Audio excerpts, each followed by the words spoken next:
האופוזיציה, I would like to thank the head of the opposition. members of the Knesset.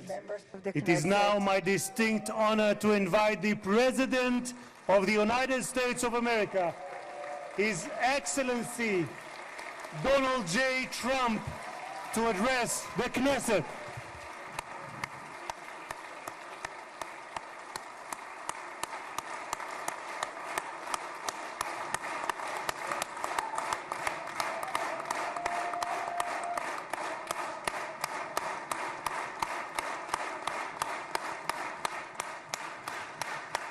Thank you very much. Thank you. Thank you very much, everybody. It's a great honor. Nice place. Very nice place. Mr. President, Mr. Prime Minister, Mr. Speaker, esteemed members of the Knesset and cherished citizens of Israel, we gather on a day of profound joy, of soaring hope, of renewed faith, and above all, a day to give our deepest thanks to the Almighty God of Abraham, Isaac, and Jacob.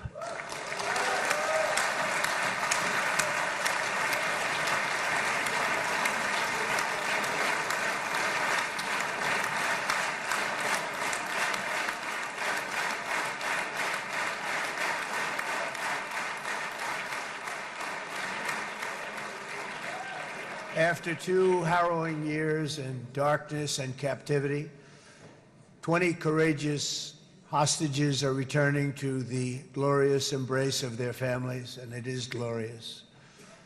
28 more precious loved ones are coming home at last to rest in this sacred soil for all of time.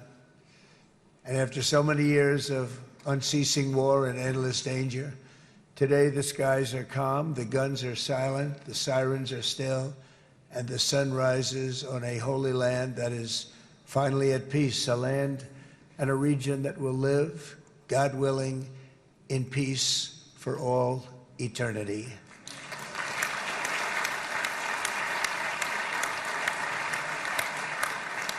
This is not only the end of a war, this is the end of an age of terror and death, and the beginning of the age of faith and hope and of God. It's the start of a grand concord and lasting harmony for Israel and all the nations of what will soon be a truly magnificent region. I believe that so strongly. This is the historic dawn of a new Middle East. I want to express my gratitude to a man of exceptional courage and patriotism, whose partnership did so much to make this momentous day possible. You know who I'm talking about. There's only one, Prime Minister Benjamin Netanyahu. Bibi, please stand up.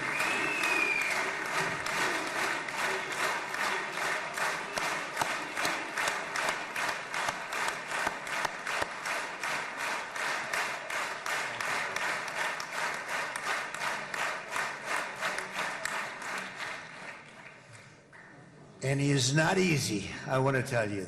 He's not the easiest guy to deal with, but that's what makes him great. That's what makes him great.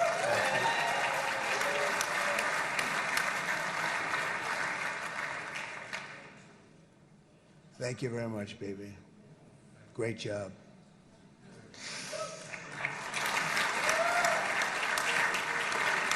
And let me also convey my tremendous appreciation for all of the nations of the Arab and Muslim world that came together to press Hamas to set the hostages free and to send them home. We had a lot of help. We had a lot of help from a lot of people that you wouldn't suspect, and I want to thank them very much for that.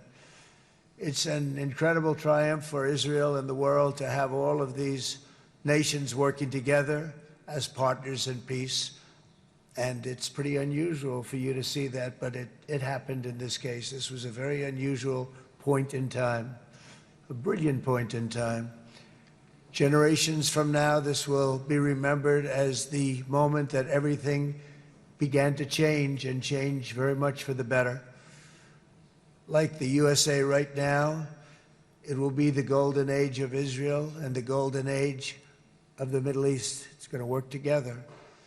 I'd like to thank several great American patriots for their invaluable help in getting something done that almost everyone thought was absolutely impossible. We were wasting our time. So many people said, "You're just wasting your time."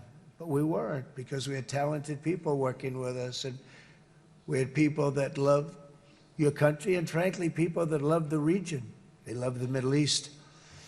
I want to thank my friend Steve Witkoff.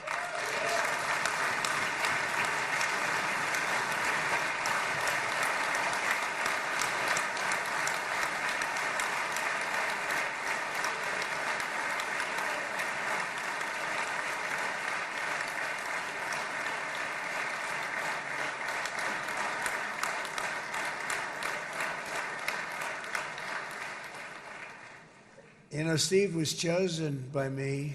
He never did this before, but I knew him as a few things. He was a great businessman, but I know a lot of great businessmen, to be honest with you. He had tremendous negotiating skills, but I know a lot of people that negotiate pretty well, although it is an art. But there are people that can negotiate pretty well. But most importantly with Steve, he's just a great guy. Everybody loved him. Everybody. I mean, I know some negotiators that are so good, but you wouldn't have had peace in the Middle East. It would be in World War III right now with some of these guys. Everybody loves Steve, and they respect him, and they somehow can relate to him. I've known him for many years, and I've seen it over and over again. להוציא את חבר הכנסת עודה, להוציא אותו מהאולם, להוציא אותו מיד, החוצה, החוצה. Please expel this Knesset member. Please expel this Knesset member. להוציא גם את חבר הכנסת כסיף. להוציא את חבר הכנסת כסיף מהאולם. Expel Knesset member Kasif out of the hall. Please expel him immediately.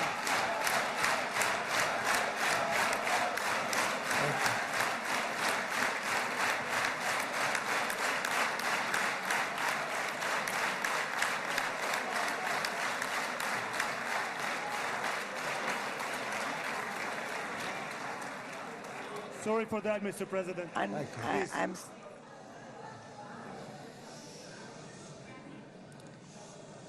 That was very efficient.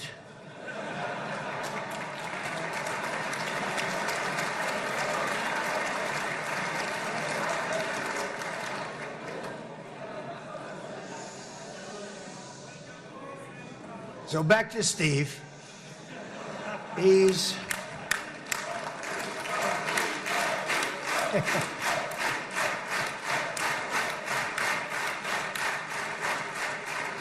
but I tell one story because he was so involved, and then we called in Jared. We need that brain on occasion. We got to get Jared in here. We got to get a certain group of people. But Steve started this all by himself. I call him Henry Kissinger, who doesn't leak. Okay? Henry is a big leaker. He leaked. Steve doesn't leak. Steve just wants to get the job done. He wants to do what's right. But I'll give you just a quick story because, as you know, he's working on the war with Russia and Ukraine, a war that would have never happened if I were president. A shame. 7,000 young soldiers a week are being killed. More than that this last week. It's a shame. It should have never happened. But it did happen, and we won the race, and I took over this horrible war that's been raging, and I thought it would be easily settled. I thought it was a hell of a lot easier than doing what we just did very successfully with Israel and a lot of other people. But this came first, and we'll get that one. But I set up a meeting for him to meet with President Putin, thinking it would be a 15 or a 20-minute meeting. Steve had no idea about Russia, had no idea about Putin too much, didn't know too much about politics, wasn't that interested. He was really good at real estate, but he had that quality that I was looking for, and I didn't see it around in too many ways. And I set up the meeting with Putin, and I called. I said, is Steve finished yet? That was about a half an hour into the meeting. No, sir, he's not. He's still inside. This is in Moscow. I said, well, how's he doing? I don't know, sir. He's still inside. I called up an hour later. Let me speak to Steve. Sir, he's still with Putin. He's with President Putin. I said, wow, it's a long meeting, 1 hour.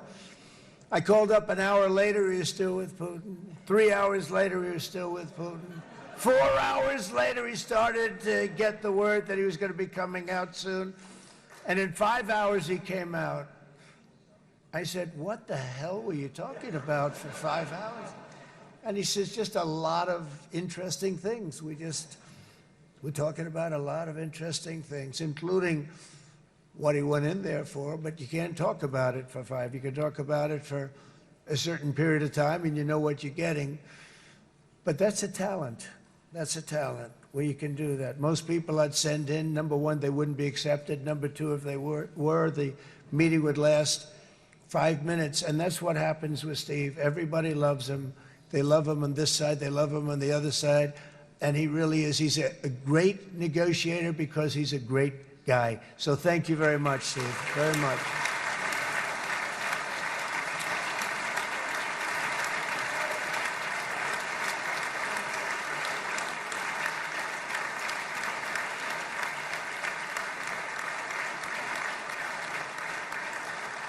And let me also give a very special thanks to someone who truly loves Israel. In fact, loves it so much that my daughter converted.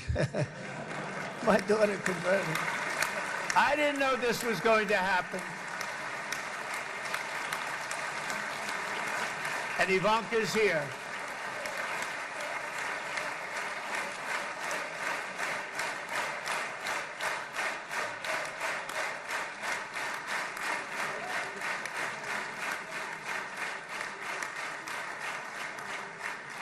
And Bibi, you do know this was not in the cards for me. You understand that. And she is so happy, and they are so happy. At least I think they're happy. If they're not, we have a big story, right? No, they have a great marriage, and they get along great. They're best friends. They have a very special relationship. But Jared has been so helpful. He really did something very special. He established the Abraham Accords with a group of very wonderful people. I like calling it the Avraham Accords, because people that, right? Abraham. It's so cool. It's so much sort of nicer, you know, the Abraham versus the Avraham.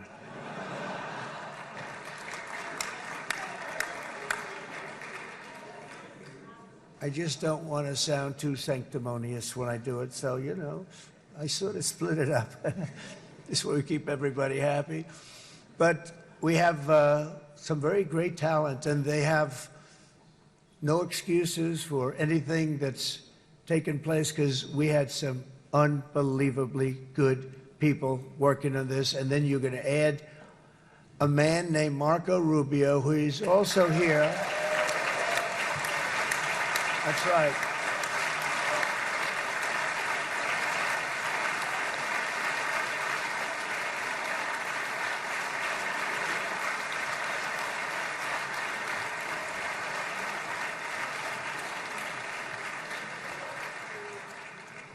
And I have a prediction that Marco will go down, I mean this, as the greatest Secretary of State in the history of the United States. I believe that. I believe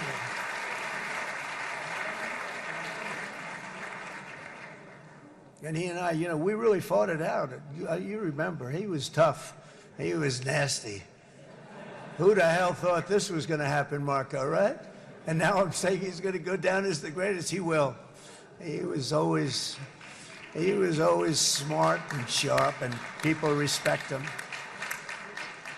And then we have somebody who's young, but an unbelievable leader. I saw it a long time ago, and he's turned out to be even better than we thought. Right, Susie? I think even better. And that's Pete Hegseth, who is our Secretary of War, formerly Secretary of Defense.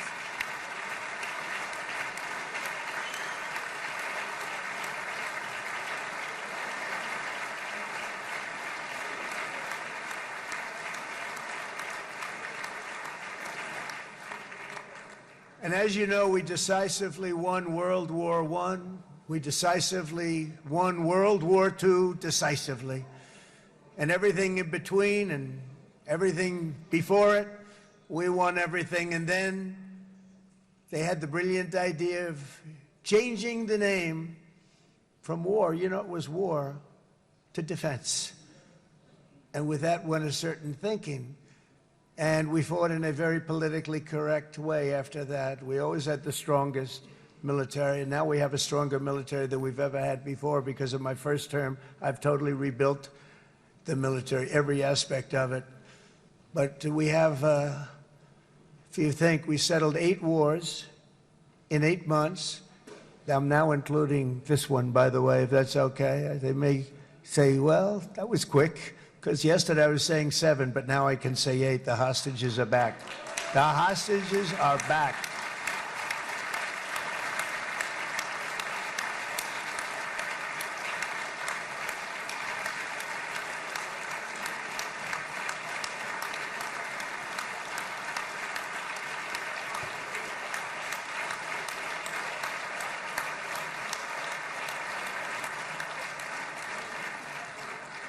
It is a good feeling. Isn't that nice to say? You know, I just said the hostage. First time I said the hostages are back. It feels so good to say it.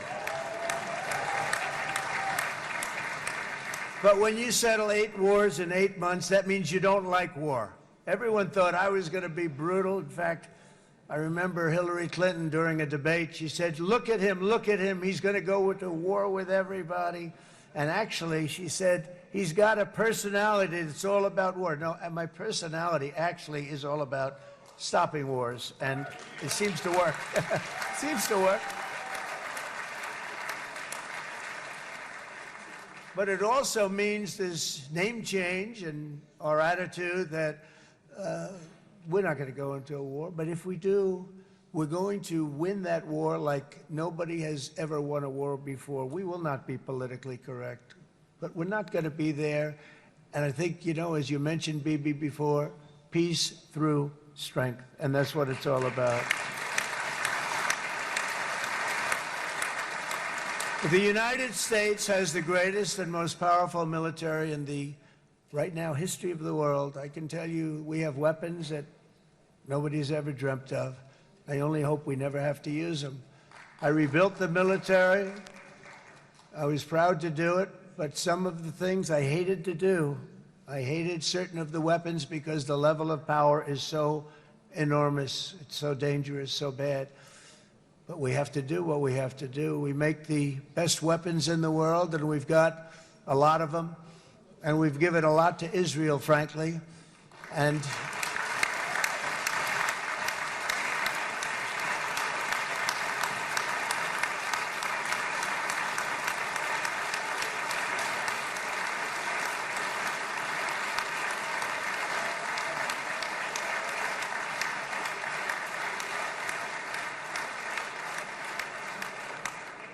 I mean, Bibi would call me so many times, can you get me this weapon, that weapon, that weapon? Some of them I never heard of, Bibi, and I made them.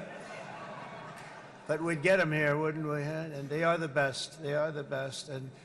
But you used them well. It also takes people that know how to use them. And you obviously used them very well. But so many that Israel became strong and powerful, which ultimately led to peace. That's what led to peace. So as we celebrate today, let us remember how this nightmare of depravity and death all began. 2 years ago, on the eve of the Simchat Torah holiday, thousands of innocent Israeli civilians were attacked by terrorists, and one of the most evil and heinous desecrations of innocent life the world has ever seen, the worst slaughter of Jews since the Holocaust. The cruelty of October 7th struck to the core of humanity itself. Nobody could believe what they were witnessing. The United States of America grieved alongside you, and we mourned for our own citizens who were so viciously taken that day. And to all the families whose lives were forever changed by the atrocities of that day, and all of the People of Israel, please know that America joins you in those two everlasting vows: never forget and never again.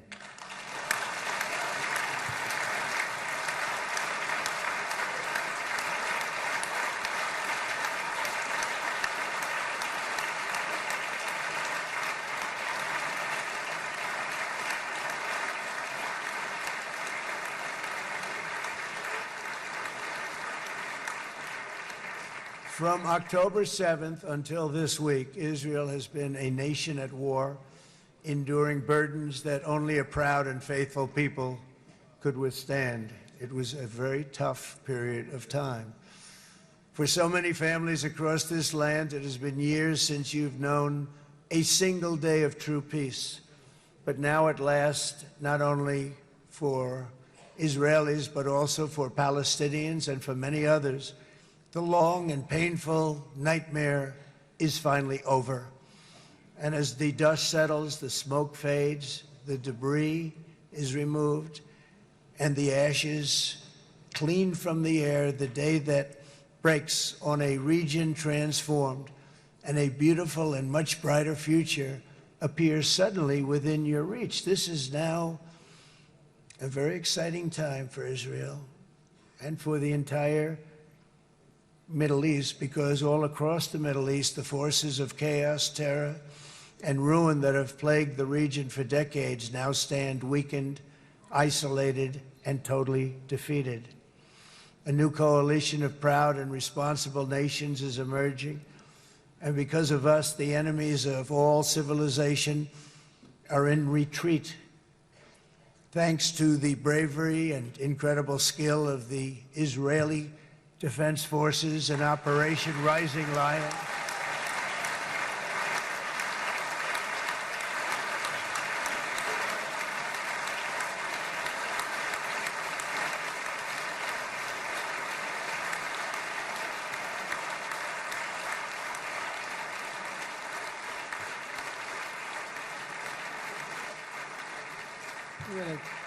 That's central casting. Let's put him in a movie. Look at him. Great job. And my people loved working with you. Loved it. They worked so well together. But many of Iran's top terrorists, including nuclear scientists and commanders, have been extinguished from this earth. And with Operation Midnight Hammer, boy, that's a great name for that, what we did last June. The United States military flew 7 of those beautiful B-2 bombers. They look so beautiful all of a sudden. They were always, I thought they were pretty planes. I had no idea they could do what they did. In fact, we just ordered 28 more of them. A little updated version. We ordered a whole pile of them. And almost 100 other planes went with them, including fighter jets. And we had 52 tankers, big, beautiful, brand new tankers that were loading them up 4 or 5 times. They've traveled 37 hours back and forth. Think of that. But we had tankers all over the sky for all the other planes. We had the F-22s, the F-35s, F-16s. We had a hell of a lot of planes.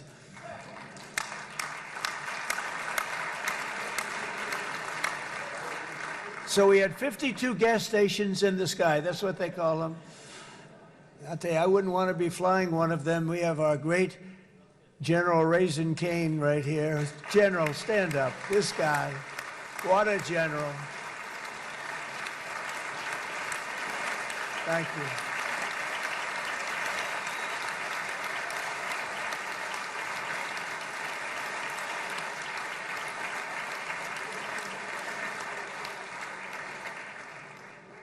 I asked General Cain, I said, you know, we're having problems with ISIS, and I was in Washington, and I asked, how long would it take to defeat ISIS? And my Washington generals told me, 3, 4, maybe 5 years, sir.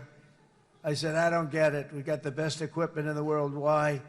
So I flew to Iraq, and I met with a man named Cain. He said, what's your first name? He said, they call me Raisin, sir. I said, wait a minute, your name is Raisin Cain? I've been looking for you for a long time. You gotta be kidding. So they told me 3, 4, 5 years to defeat ISIS. And I sit down with him and I say, why is it? I flew there in the dark of night. I landed, I'll never forget it. It's quite a trip. I'm glad I made it because I met him. I said, could I ask you, General? I come down. He's standing with another general and a sergeant. Everybody was like central casting. They could go into a movie right now. Between him and you guys over here, we could get rich making movies, okay? And they got along so great. That's the beautiful thing, that your military and our military, Bibi, got along so great. But I was told by the television generals in Washington, we have the best equipment in the world. Why is it taking so long? And they said, 4 years. I said, so let me ask you, Raisin, how long would it take you to defeat ISIS? Sir, we can do it in 3 weeks, but you'll probably have some time left over. I said, you gotta be kidding. What the hell are you talking about? They said 4 years. I said, well, sir, look, it's not my place to say, but you're asking me the question. What you have to do is you hit them from the west, you hit them from the north, you hit them from the south, you hit them above, you hit them below. I said, so why didn't they do it? And he didn't want to speak badly of his superiors, which is hard to believe they were his superiors. It should have been the other way around a long time ago, because he's the one that did Operation Hammer. It was flawless. It was flawless. It was absolutely flawless. And I said, so you really think you can do it in 4 weeks? Yes, sir, 100%. You have to do it differently than they were doing it. They were using one base, and it was hundreds of miles away. And he says, we have all these portable bases all over the Middle East. And they didn't want to use them because they didn't want to offend the country where the portable... They wouldn't have even known what the hell the planes were going up, right? They wouldn't have known. But he said, no, they didn't want to defend anybody, offend anybody. And but we can do it in 4 weeks. I said, you sure about that? I'm going to call you back. I'll call you back on Monday. I'm going back to Washington. But you think 4 weeks? Yes, sir, I think we can do it in 4 weeks. We'll have time left over. So I call him on Monday. I say, you think you can do it? 4 weeks. I said, go ahead and do it. He did it. I'll tell you, he did it in 4 weeks, less than 4 weeks. So, General, stand up, please. Again, this is a real general. This is not a television general. He doesn't want to go on television.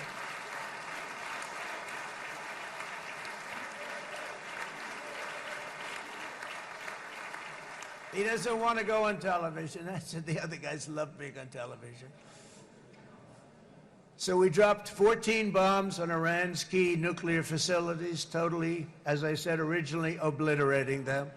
And that's been confirmed, and everybody understands it. Together we stopped the #1 state sponsor of terror from obtaining the world's most dangerous weapons.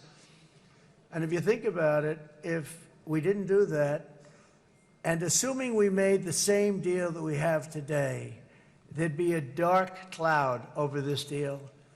And #1, it wouldn't happen because the other Arab and Muslim nations really wouldn't feel comfortable making the deal that we have now, right?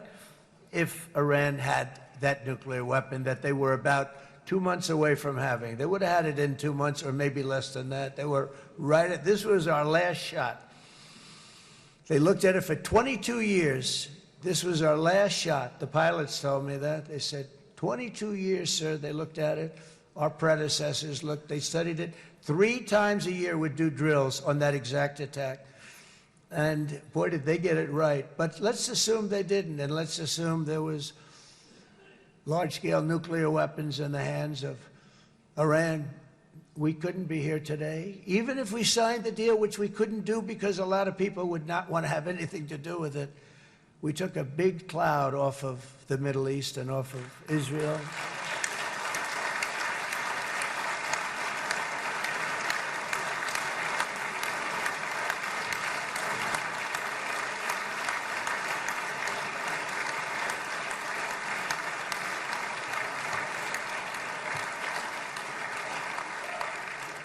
And it was my honor to help. But it isn't it true, though, that can you imagine the same let's assume, Bibi, the same documents, we had everything the same, but you had somebody out there that was, in the opinion of everybody, all-powerful in the Middle East. They took a big hit, didn't they? Didn't they take a big hit? Boy, oh boy. They got hit from one side, from the other. And you know, it would be great if we could make a peace deal with them. And I think that's big. Would you be happy with that? Wouldn't it be nice, I think? Because I think they want to. I think they're tired. Somebody said, sir, they're starting their nuclear program again. I said, let me tell you something. They're not starting anything. They want to survive. The last thing they want to do is start digging holes again in mountains that just got blown up and start. They're not doing it. They want to survive, okay? But I think we have a chance. Steve, you, and I think Jared, come on, I'll call you back for another one. We always bring Jared when we want to get that deal closed. We bring Jared, but Steve, you and Jared and the General and Pete and Marco, you'll get that deal done easy. I think that'll be easy. But first we have to get Russia done. We got to get that one done. If you don't mind, Steve, let's focus on Russia first, all right? We'll get it done. In Lebanon, the dagger of Hezbollah, long aimed at Israel's throat, has been totally shattered. My administration is actively supporting the new president of Lebanon in his mission to permanently disarm Hezbollah's terror brigades. He's doing very well. And build a thriving state at peace with its neighbors. And you're very much in favor of that, I know. And it's good things are happening there, really good things. And with this week's ceasefire, we've achieved the most challenging breakthrough of them all. The most challenging breakthrough maybe ever. I mean, I've never seen anything like it. I've been involved in a lot of success. I have never seen anything like what's going on today all over the world. People are dancing in the streets, not just in Israel. They're dancing in the streets of countries that would have never danced in the street about what's happening today. They're dancing in those streets. So this long and difficult war has now ended. You know, some people say 3,000 years, some people say 500 years, whatever it is. It's the granddaddy of them all. And in an unprecedented achievement, virtually the entire region has endorsed the plan that Gaza will be immediately demilitarized, that Hamas will be disarmed, and Israel's security will no longer be threatened in any way, shape, or form.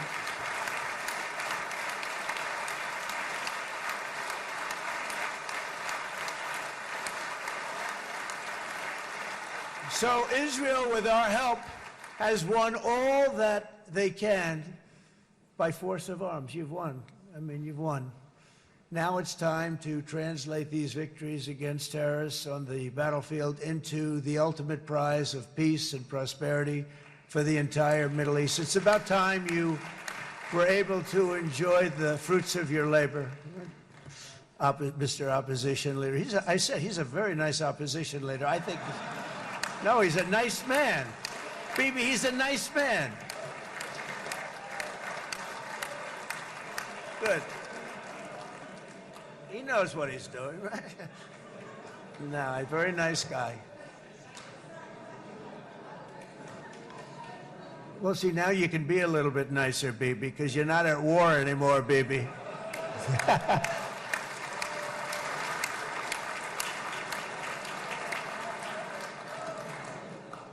But only by embracing the opportunities of this moment can we achieve our goal of ensuring that the horrors of recent years will never happen again. You don't want to have to go through this again. 8 years ago, I came to this region on a very special first trip abroad as the President of the United States. I came here very early at your request. I addressed the leaders of the Arab and Muslim world gathered in Saudi Arabia and said that it was time to build a future free of the grip of extremism and terror. And interestingly, right now, as soon as I'm finished, I'm quite late. You've kept me quite late between opposition leaders and Bibi's brilliant but very long speech. I thought I was going to run up here, make a speech, and then head to Egypt. It didn't work out, though. And you made a pretty long one, too, sir.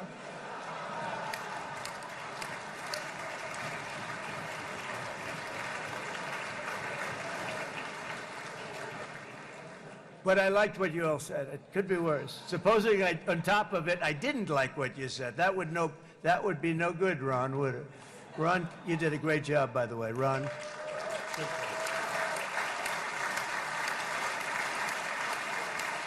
Yeah.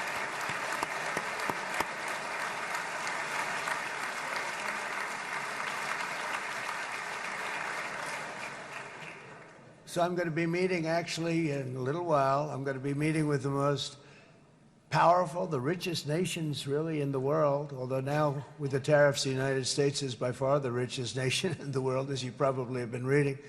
But the richest nations, most powerful nations, you know, tremendous, headed by some tremendous people in many cases. Some cases I wouldn't say necessarily I would endorse, but I will tell you, some incredible people that really helped us make this all possible. So I'll be going there. I'll be quite late. They might not be there by the time I get there, but we're going to give it a shot.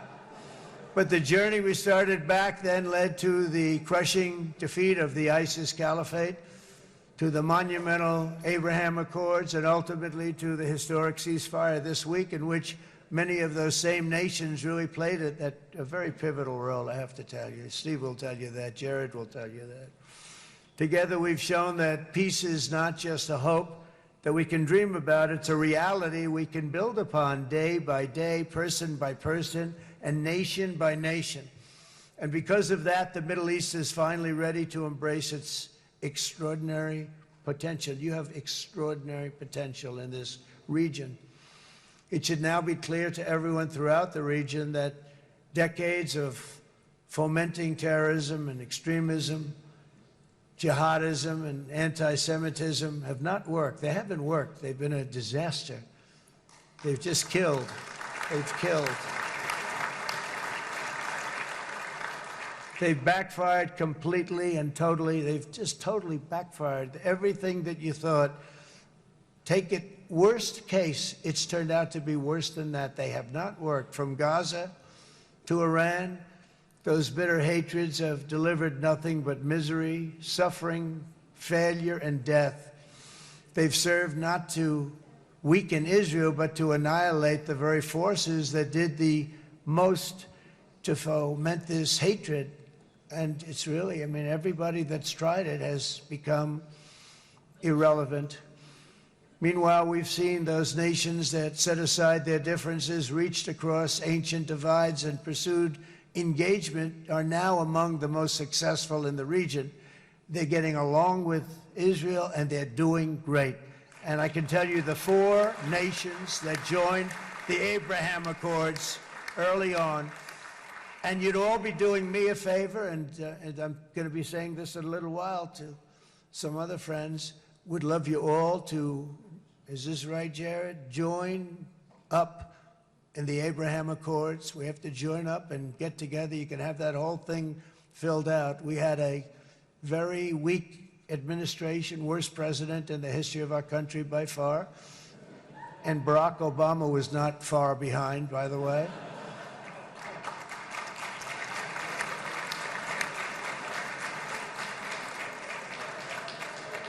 And they did nothing with this incredible document, the Abraham Accords, but now you can fill them up. Now you have peace, you have people that really like Israel. I'll tell you what, and they like Israel a lot more today than they did even 5 weeks ago. You've made a lot of, you've come back. You've come back strong, because it was getting to be a little nasty out there in the world, and ultimately the world wins. You can't beat the world always. I would say to Bibi, it's now time. And he understood it better than anybody, because ultimately, you know, the world's a very big place. And I've said a lot. I said, this piece of land is very small. It's unbelievable what you've done with that tiny, you look at a map even of just not the world, the Middle East, and you have this little dot. And think of what you've done. It's incredible. It's incredible.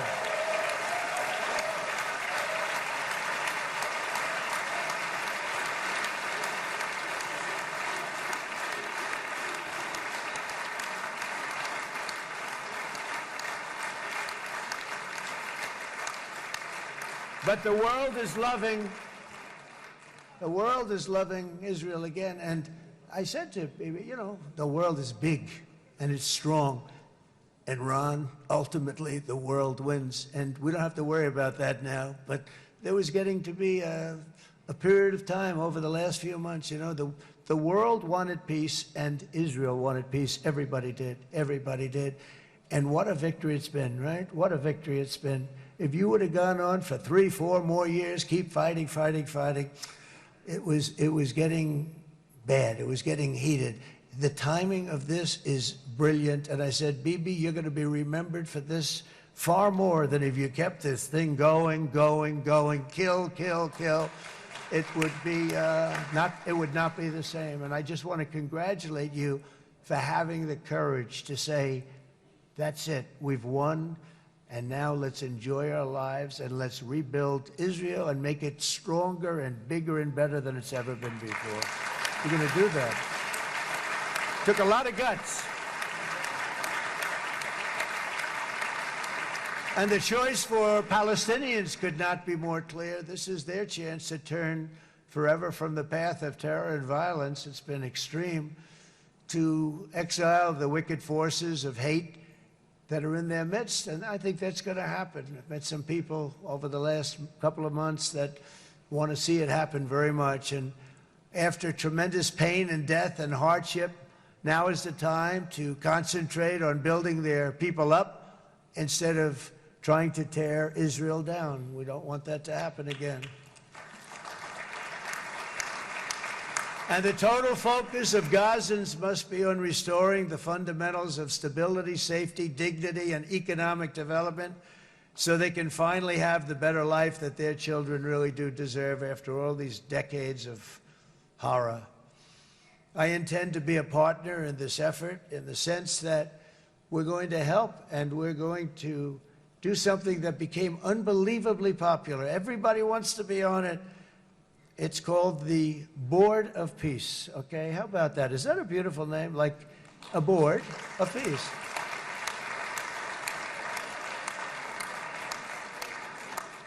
The only bad thing from my standpoint, every single nation involved has asked me to be the chair, and I'll tell you, I'm very busy.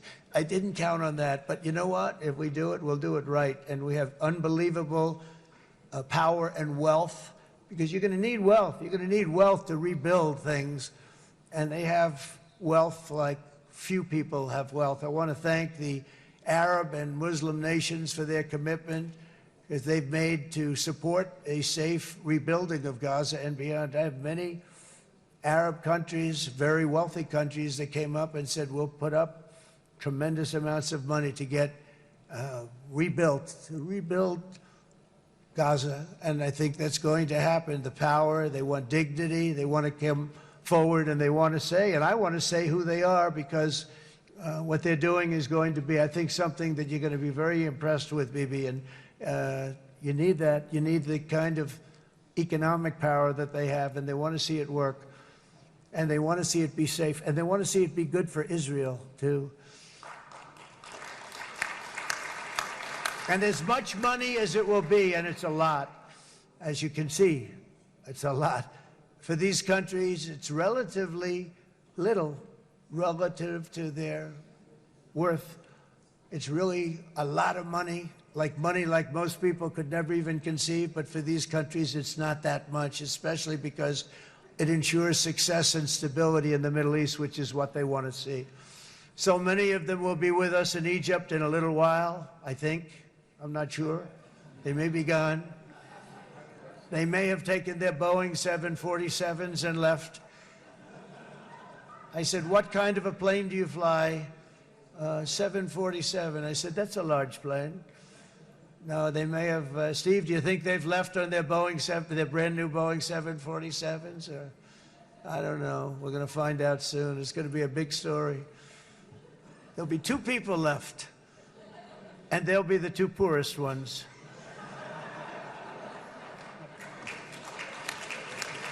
But it will be the wealthiest and most powerful group of nations. So the group that we have assembled, that's waiting for us, is the wealthiest and most powerful group ever assembled at one time. There has never been a group like this. And they're only looking for good. They want good. They're going to do good. And as those commitments are made, I'm going to let the world know who's doing it, because they really deserve to get the credit. And some of them probably won't want the credit, but they deserve it. It's more obvious than ever that the productive and responsible nations of this region should not be enemies or adversaries. You should be partners and eventually even friends, and that's what's going to happen. I know it. Together you can stand against the forces of chaos. Yeah, you go ahead. That's an important point.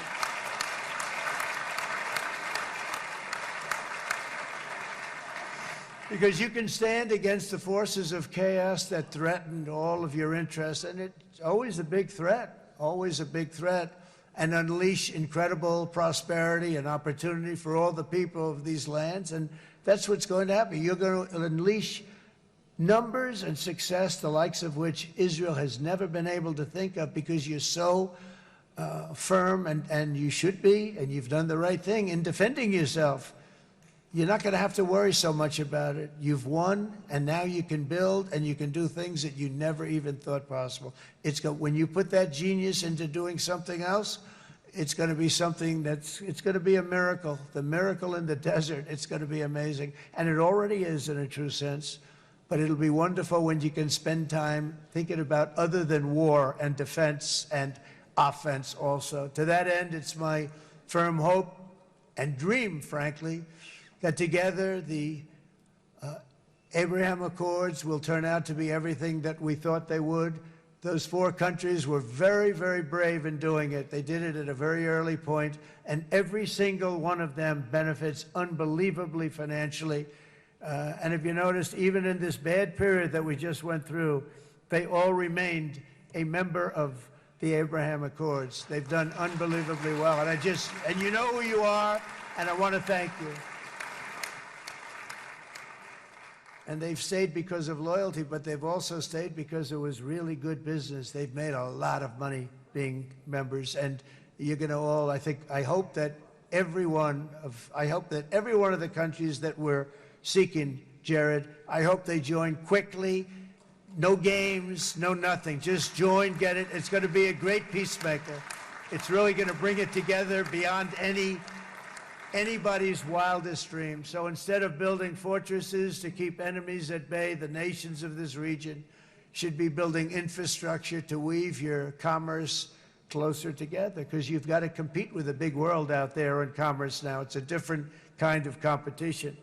Instead of making weapons and missiles, the wealth of this region should flow to schools and medicine, industry, and frankly, the new hot thing, artificial intelligence.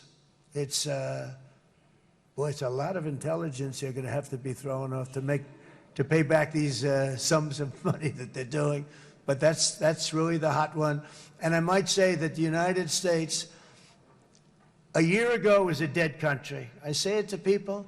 I heard it first from the King of Saudi Arabia. I then heard it from UAE. I heard it from Qatar. I heard it from many other countries. A year ago, the United States of America was a dead country. Now it's the hottest country anywhere in the world. It is the hottest. There's no question about it.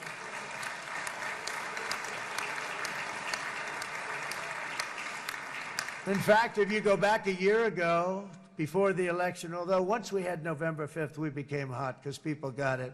I would say November 5th was a time that we became really hot. But once you go back a couple of years, if I were in charge and the country was doing what they were, nobody was going to ask me to speak.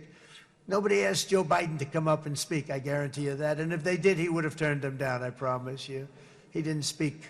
He didn't speak, and he didn't speak well.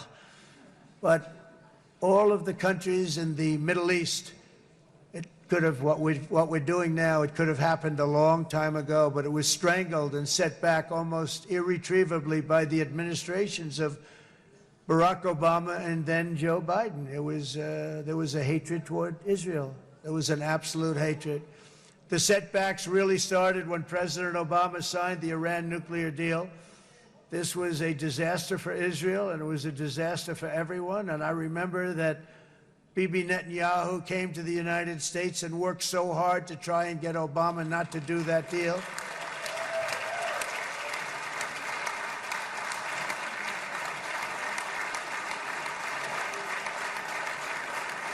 He worked so hard. But it was like talking to a wall. I remember him telling me it was like talking to a wall. They wanted to go with Iran. They chose Iran, frankly, over a lot of other good nations, but specifically Israel. And that was the beginning of a very bad period of time. You had Obama go out, and the Iran nuclear deal turned out to be a disaster. And by the way, I terminated the Iran nuclear deal, and I was very proud to do it.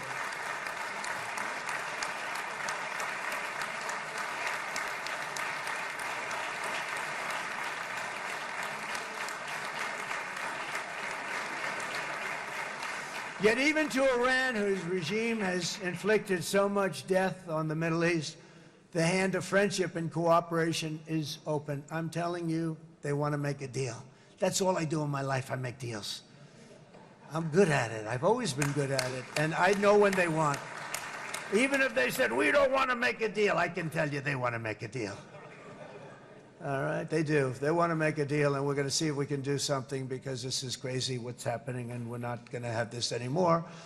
Neither the United States nor Israel bear the people of Iran any hostility. We merely want to live in peace. We don't want any looming threats over our heads, and we don't want to even think in terms of nuclear destruction. It's not going to happen, never will happen. There's nothing that would do more good for this part of the world than for Iran's leaders to renounce terror, stop threatening their neighbors, quit funding their militant proxies, and finally recognize Israel's right to existence. They have to do that. They have to do that. And to Iran, and as you know, this is not said out of weakness. There's no weakness.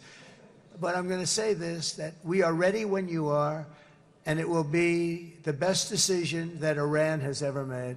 And it's going to happen. It's going to happen. And they're good people. I know a lot of Iranians in the United States. They're good people, smart, hardworking people. They don't want to see what's happened to their country. The story of fierce Israeli resolve and triumph since October 7th should be proof to the entire world that those who seek to destroy this nation are doomed to bitter failure. The state of Israel is strong, and it will live and thrive forever.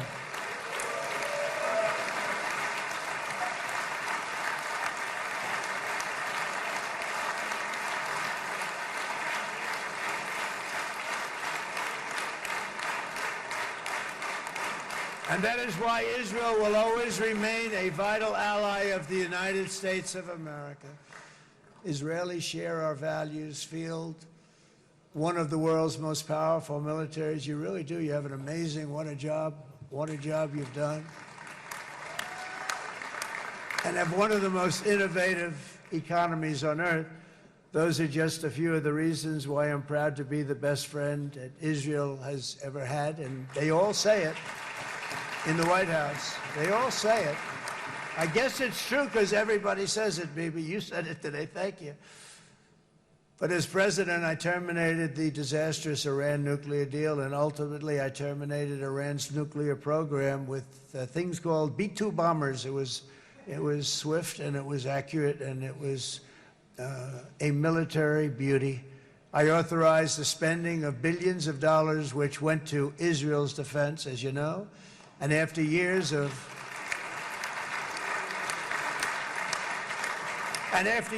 broken promises from many other American presidents, you know that, they kept promising. I never understood it until I got there. There was a lot of pressure put on these presidents. It was put on me too, but I didn't yield to the pressure. But every president for decades said, we're going to do it.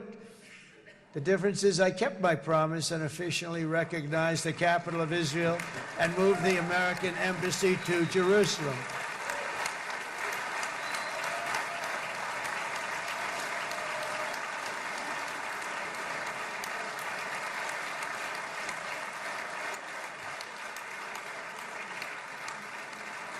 Isn't that right, Miriam? Look at Miriam. She's back there. Stand up, Miriam. Stand up.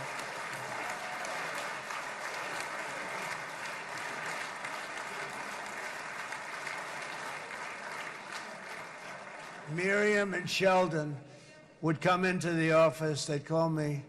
He'd call me. I think they had more trips to the White House than anybody else I can think of. Look at her sitting there so innocently. She's got 60 billion in the bank, 60 billion. And I think she's saying no more. And she loves Israel, but she loves it, and they would come in, and her husband was a very aggressive man, but I loved him. He was a very aggressive, very supportive of me. And he'd call up, can I come over and see you?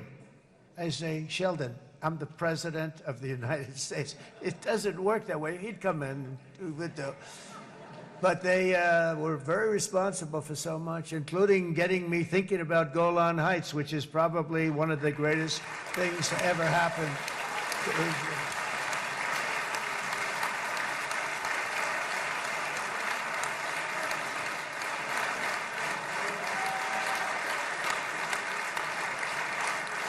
Miriam, stand up, please. She really is. I mean, she loves this country.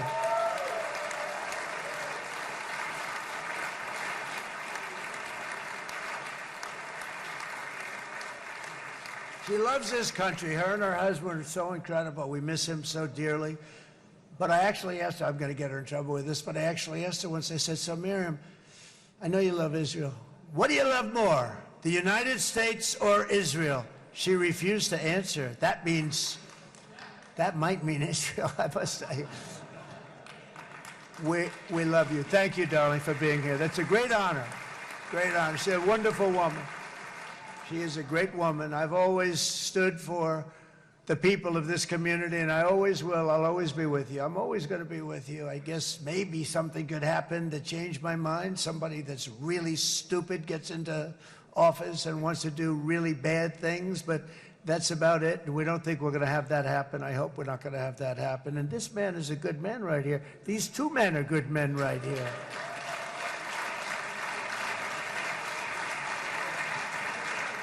Hey, I have an idea. Mr. President, why don't you give him a pardon? Give him a pardon. Come on.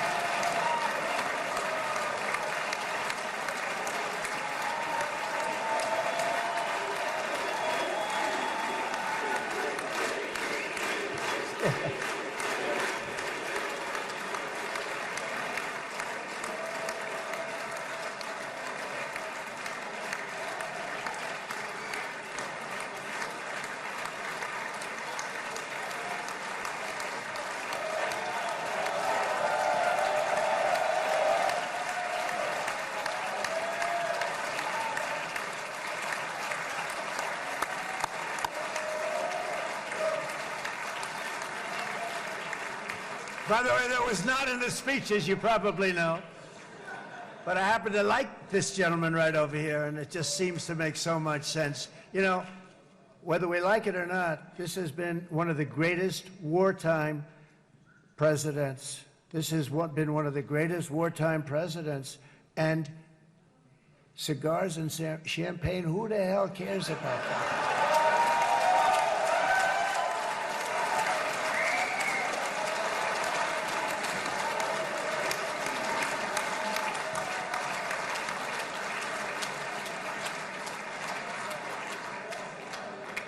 All right, enough controversy for the day, right? Actually, I don't think it's very controversial. So, you know, I mean, I see so popular. You are a very popular man. You know why? Because you know how to win.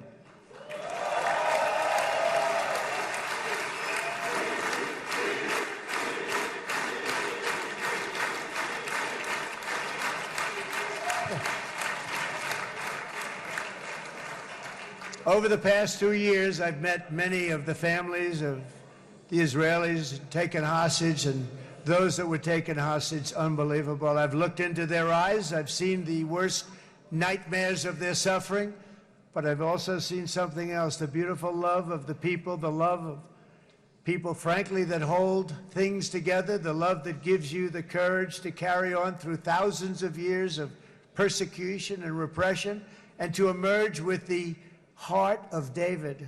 It's the heart of David.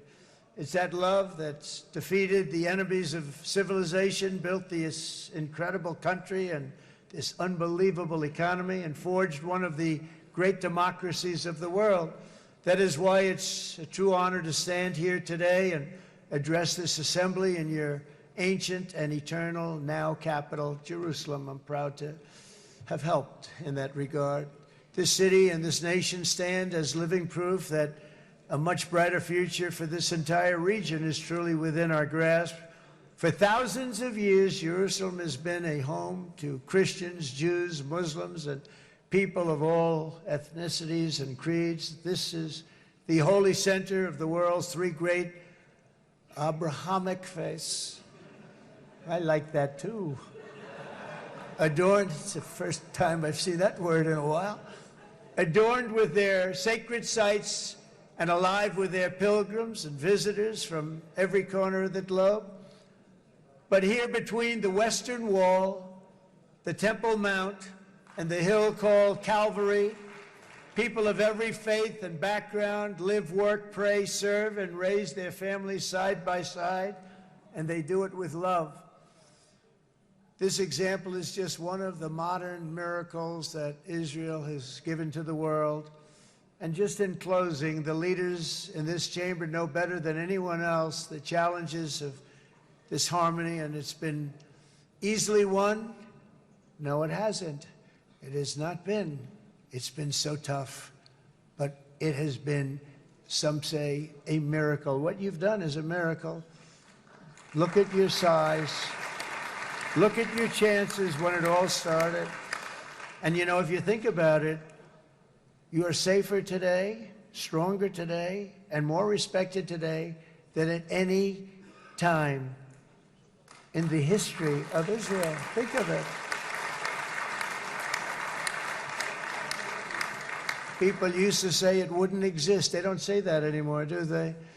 Yet if safety, security, and coexistence can thrive here in the winding alleys and ancient paths of Jerusalem, then surely peace and respect can flourish among the nations of the broader Middle East. The God who once dwelled among his people in this city still calls us, in the words of Scripture, the turn from evil and do good, to seek peace and pursue it. So he still whispers truth into the hills and knolls and valleys of his magnificent creation, and he still writes hope into the hearts of his children all over the world. And that is why even after 3,000 years of pain and conflict, the people of Israel have never given up from the threats of Zionism, from all sorts of threats. You want the promise of Zion. You want the promise of success and hope and love and God. And the people of America have never lost faith in the promise of a great and blessed future for all of us. From the very first day that modern Israel was founded, we have stood together through thick and thin of setbacks, and through victory and defeat, through glory and heartache. We have built industries together. We have made discoveries together. We have confronted evil together, and we have waged war together, and perhaps most beautifully of all, we have made peace together. And this week, against all odds, we have done the impossible and brought our hostages home.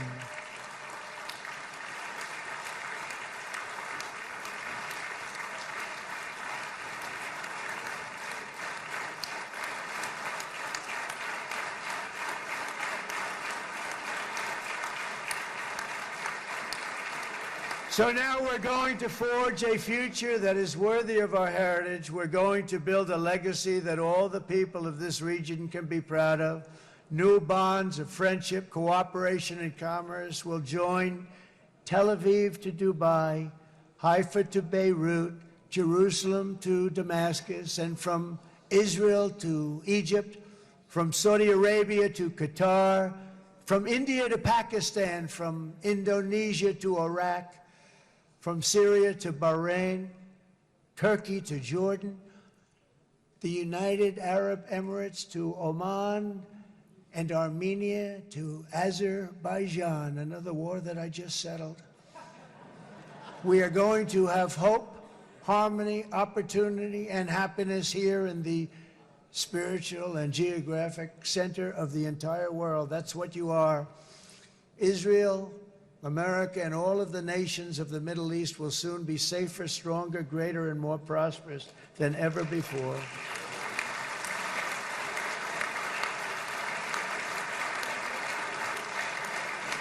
And I want to thank you all once again for this exceptional honor. This has been truly an honor. It's seldom that a president is invited to do this. And I love Israel. I'm with you all the way. You will be bigger, better, stronger, and more loving than ever before. Thank you very much. God bless you. God bless the United States of America. And God bless the Middle East. Thank you, everybody. Good luck. Thank you very much. Thank you.